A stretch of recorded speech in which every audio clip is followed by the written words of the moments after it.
there, friends and sane persons, and best Christmas greetings to you all on this, the last Wednesday of 2024. At least I think it is. Yep, that's how numbers work.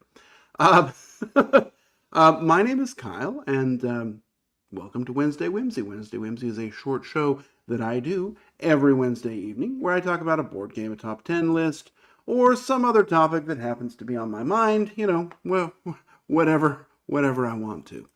Well, this is, of course, our favorite show within a show where we talk about not just the best games I've been playing ever or anything like that. We talk about the quarterly Quountdown. Woohoo! Woohoo! Everyone's favorite part of the show.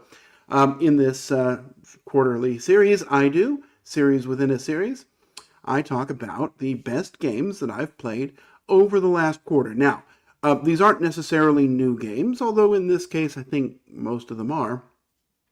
And they're just games that I played for the first time this quarter, regardless of when they actually came out. So, now, with this one being at the end of the year, it is going to align a little bit with my top 24 of 2024, which I finished up last week. Although, some games came out and I played before the start of the last quarter, though this was a very strong quarter. I'll just say it like that. So anyway, we're just going to talk about them briefly, not in any great detail, but let's get going with my number 5.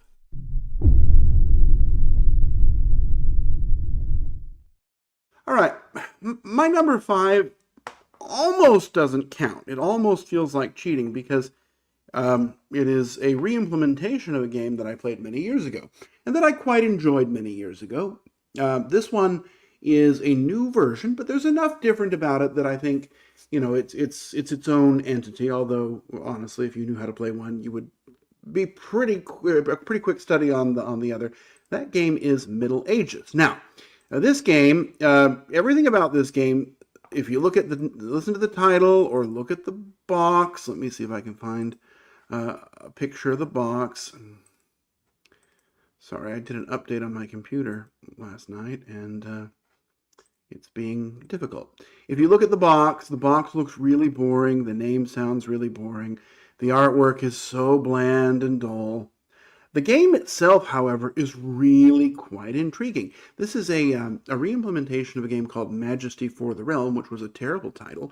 But in this game, you're going to be taking lightning quick turns. Each turn, you're going to be taking one of these buildings, putting it in your tableau, and then activating everything in its column. The bonus here, of course, is that some things, you can build different combos, right? You can, when you build these palaces at the side, they let you add something else that you're going to score. So you're going to customize the way something else scores. And you add a church, it makes other things worth more. And then there's a bunch of other different scorings and different interplay that's going to happen. You're just going to play through, I don't know, I think it's 16 rounds. It's not a very long game. And you're going to get lots of points during the game, a few at the end, but most of them are going to be during the game. Whoever has the most wins. Middle Ages, just great. If you like Majesty for the Realm, it might be worth upgrading to this one, although that one had those really nice, poker chips for money, but it were in weird denominations. This one, it's a high-quality production, a great game, even if it sounds a little on the boring side. That's my number 5, Middle Ages. Let's go to my number 4.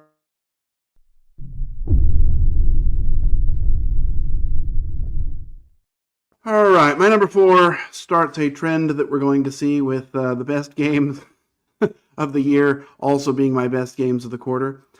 This is one that really should have been number 5, but it's not. Hold on, if I can find it here. I'm trying to find the picture of it. The game is Freedom 5, and I've done an episode of Wednesday Whimsy about it, and I also talked about it on my top of the year last week, but here we can see it again. This is, of course, a cooperative game set in the Sentinels of the Multiverse universe, and you're using the characters from Sentinels of the Multiverse. You're going through trying to solve and win certain adventures, usually defeat a couple of villains from the Sentinels of the Multiverse universe. It's a great cooperative game, a re-implementation of Defenders of the Realm, which itself is a heavy spin on Pandemic, but it's just a really good game with a theme that's a lot easier to get into. It improves upon the game it's based on because that one it was hard to find stuff. This one, it's all much more logical. It's just a very playable, enjoyable, wonderful cooperative game. My number 4, Freedom 5. Let's go to my number. Let's go to my number 3.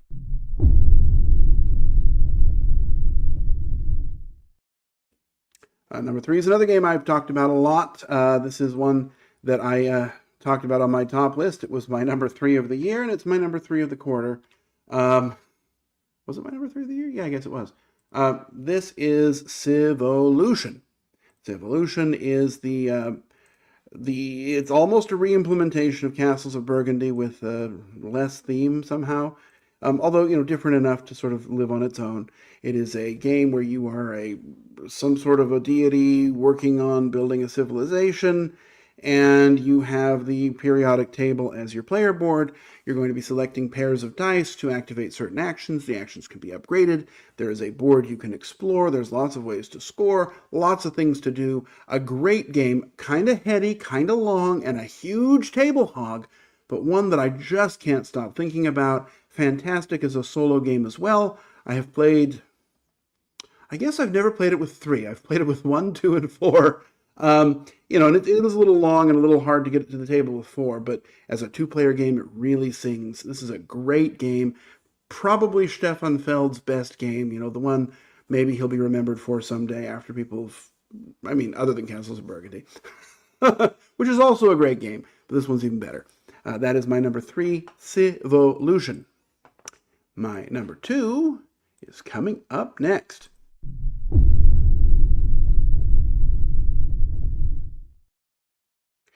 My number 2 is the number 2 game of the year for me. Kind of, a trend here. This is SETI. SETI is a space-themed game where you're trying to find alien life.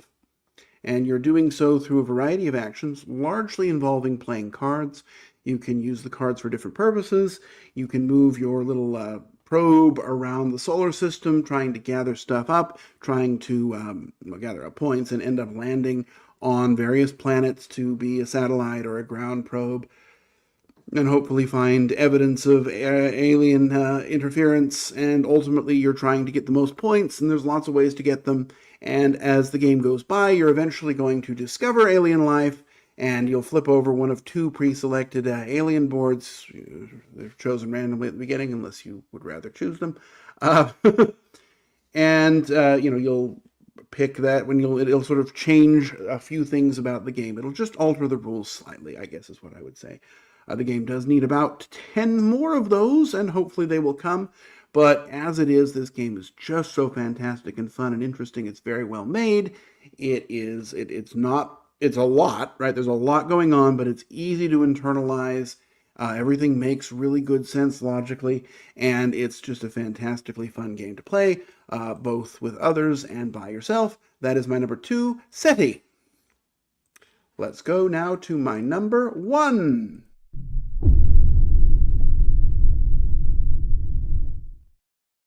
Well, my number 1 is not going to be Primal, which was my number 1 for the year, but I discovered that one over the summer, so it's not eligible for this list.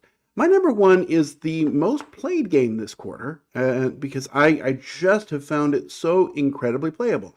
Although I do like SETI and Civolution better. This one, I think, came in number 5 on my top 24 of 24 list.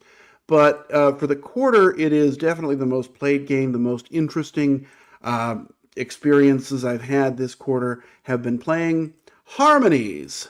Harmonies is an Azul kind of style game. Maybe it's a combination between Azul and Cascadia. You are ultimately going to be taking randomized sets of 3 tokens from a bag and then placing them on a landscape. Ultimately, you're trying to get certain things together to score different ways, and you're also trying to make patterns on these cards that you will select. When you make those patterns, you can pull a token off and score it, and you'll get points. Oh, look at those. Those are cute. Somebody has had some fun. That's not the tokens that come with the game, but they work. There's just a lot sort of to do here, but really the reason that this game is so high on my list is it is incredibly playable. This is the type of game you will set up, you'll play, and you'll say, okay, let's just try it one more time. It just calls to be played again. Turns are like that. It's very satisfying. If things don't go well, maybe they'll go better the next game. It is just such an intensely... Oops, I hate when I forget to show. It's an intensely playable game, and I have played it, I don't know, well, I guess I could probably check. I mean, I've played it lots of times this quarter. This is very interesting here, as I've played it 31 times since October. So that's a lot for a game, and many of them have been in a row. So I really like Harmonies. I'm really glad I discovered it.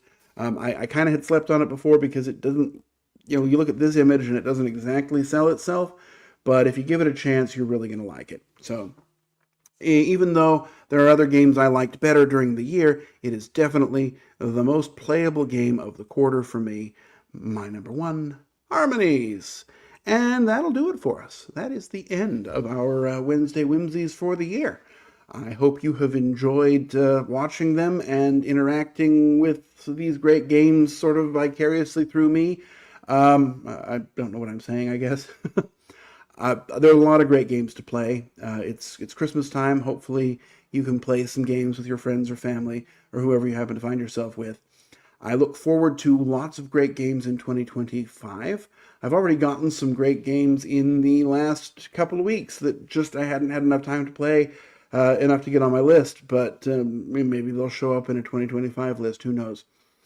Or on next quarter's, well, I guess they wouldn't be eligible for next quarter's quarterly Quountdown. We'll see. I'll get them in somehow if they need to be. But I will be back again next year for another year of Wednesday Whimsy. I actually think I made it without missing a week this year, which is pretty good since I did a lot of traveling. We'll see how it goes. Anyway, but thanks for joining me. I really appreciate it. This is just a fun project for me to sort of talk about games and share my boundless enthusiasm about them. And I hope you like them too. I hope you've discovered some good games that you want to try with your friends and family, or just try by yourself, or just give to somebody that you think might like them. However you do it, it's a win. But until next year and next Wednesday and next time, I'm going to wish you safe travels, courage when you need it, and I hope to see you back again soon for another episode of Wednesday Whimsy. Bye-bye.